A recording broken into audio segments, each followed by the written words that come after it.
Oi ko lagu yo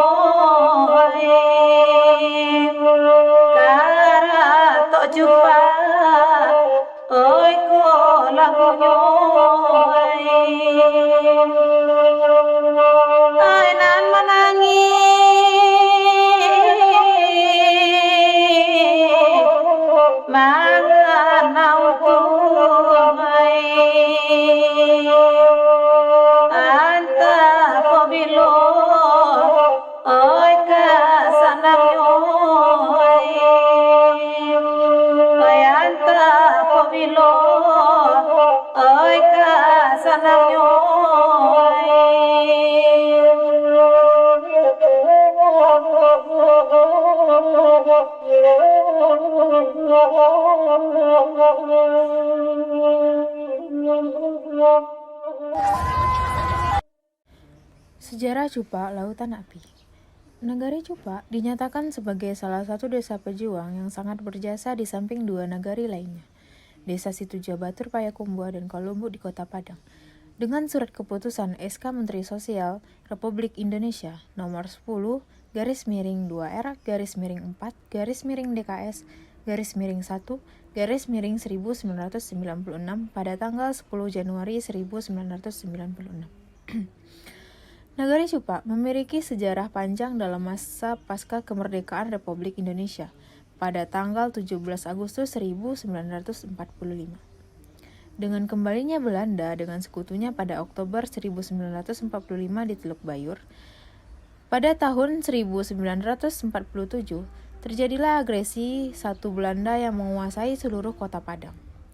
Hal ini menyebabkan Resimen 3 Divisi Benteng Mustika Kuranji Lubuk Alung berpindah ke Solo. Perpindahan ini juga diikuti oleh pengungsi yang lari ke Solo melalui Nagari Cupa. Kehadiran pengungsi inilah disambut baik dengan masyarakat Cupa, dengan mengeluarkan persediaan makan dari gudang dan diangkut ke dapur umum yang didirikan di lapangan Balai Buruk dengan menggunakan pedati, serta penumpang para pengungsi yang datang dari rumah-rumah penduduk. Pada agresi satu ini, di Nagari Cupa juga dilakukan pelatihan militer dan pelatihan perang terhadap pemuda-pemudi di Nagari Cupa oleh anggota kesatuan yang ditempatkan di Nagari Cupa. Pada agresi 2, Belanda melakukan penyerangan ke Resimen Solo dengan menerobos front timur melalui Nagari Cupa, dengan membawa konvoi lebih dari 40 truk dan tank baja dan pesawat Mustang.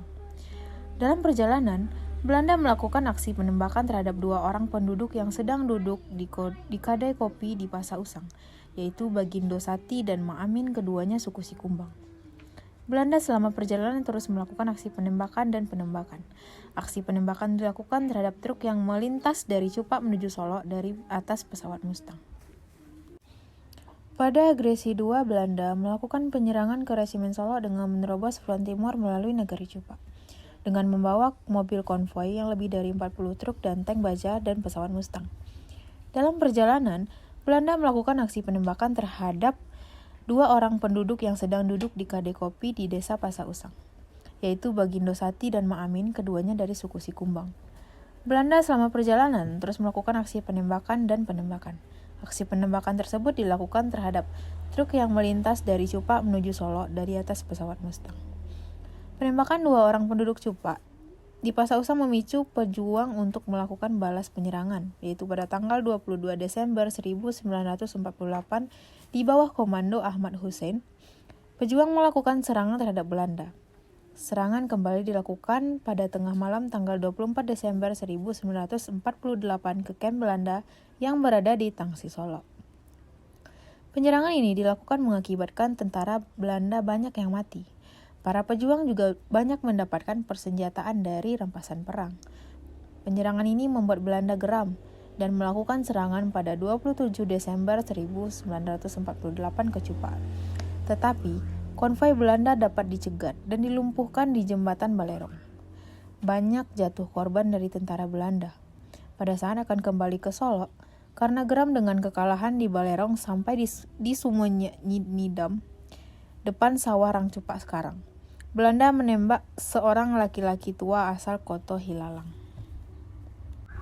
Pada 4 Januari 1949, Belanda kembali datang ke Cupa dan mewaspadai lokasi pencegatan di jembatan Balerong.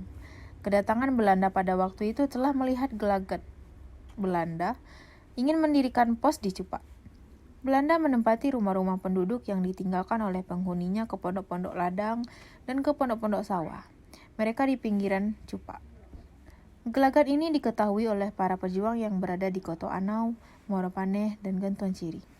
Sehingga, para pejuang mengatur siasat melakukan penyerangan dari 3 arah. Dari Koto Anau sudah mengisi perbukitan Sawah Buki di bawah pimpinan Letda Julius Atom, didampingi oleh Muhammad Said Putra Cupa, polisi tentara yang sedang cuti. Pasukan Moropane sudah mengisi Balai Tangah, tepatnya di Karambia Kaba, untuk melakukan penyerangan. Dan dari Ganton Ciri, menyerang jika Belanda muncul dan jika Belanda mundur. Dan juga di Batu-Batu Pang ditempatkan pasukan untuk melakukan pencegatan jika Belanda mengirim bantuan dari Solo. Pertempuran berlangsung dari pukul 5 pagi sampai pukul 12 siang. Belanda mengalami kekalahan. Bala bantuan pertama yang datang dari Solo dapat dipukul mundur oleh pasukan dari Batu-Batu Pang.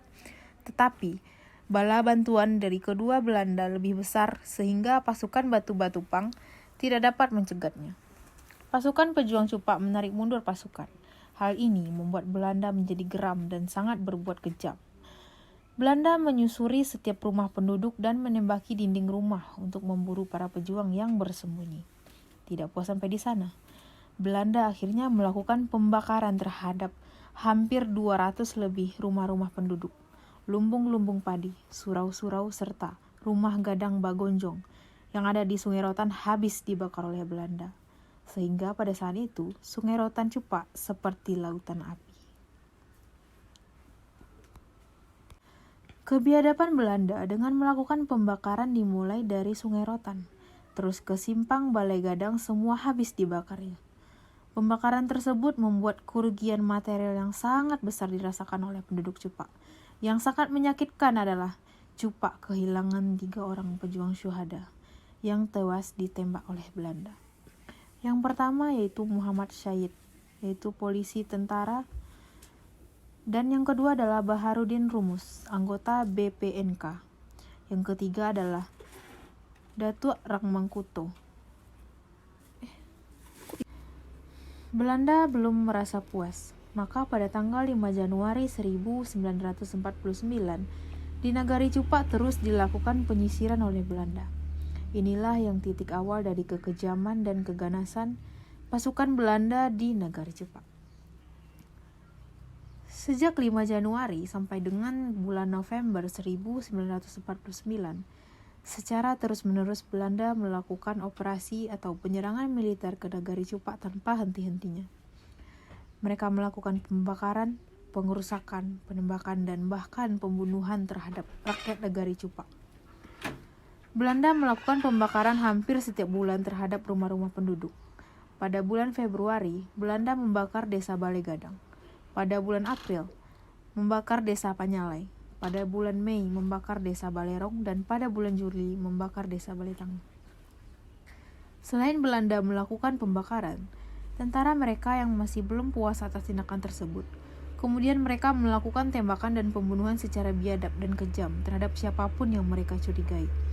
Belanda tidak menghiraukan apakah rakyat biasa atau bukan, laki-laki atau wanita, bahkan anak-anak yang tidak berdosa pun ikut jadi korban keganasan yang tidak berperi kemanusiaan oleh Belanda.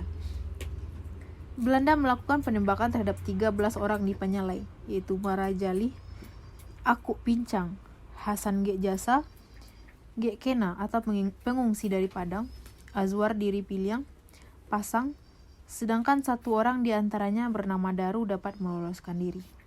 Belanda membunuh 8 orang di daerah Sawah Talua, antara lainnya Yubahar, pengungsi dari Padang. Dalam operasinya, ke Gantung Ciri di dekat Pekan Jumat Sawah Talua, terjadi kontak senjata dengan pasukan Cupak di bawah pimpinan Kopral Kabun atau BPNK. Pertempuran tersebut membuat Kopral Kabun, Menek, Amir, dan Taher gugur. Sedangkan 1 orang dapat lolos yang bernama Magah Manandi adalah petugas ronda pada malam harinya. Dan dalam operasi lainnya, Belanda juga membunuh 3 orang di daerah Gaduang Batu, antara lain Hasan dan Ma'ani, dibunuh dengan bayonet, sedangkan Ma'alis dan seorang penjajah kacang lolos dari tembakan Belanda. Pada tanggal 25 November 1949, penyerahan kekuasaan kota Solo dari tangan Belanda diserahkan kepada Letkol Ahmad Hussein di Muara Panas, sekaligus penyerahan kekuasaan Kecamatan Gunung Talang dari Belanda kepada Ramli Ahmad selaku pimpinan pemerintah kecamatan. Bagi rakyat Nagari Cupak, peristiwa-peristiwa yang terjadi selama pendudukan Belanda di dalam agresinya yang kedua sangat memilukan, mengguncangkan batin dan sebagainya. Peristiwa 4 Januari 1949 tidak akan pernah dilupakan seumur hidup oleh anak cucu rakyat Cupa sampai akhir zaman nanti. Untuk mengenang jasa pahlawan pejuang Cupa, maka Nagari Cupa melekatkan kata syuhada kepada Masjid Raya Cupa, yaitu Masjid Raya Asy-Syuhada Cupa, yang diresmikan secara langsung oleh Ketua MUI Republik Indonesia waktu itu, Buya Hamka.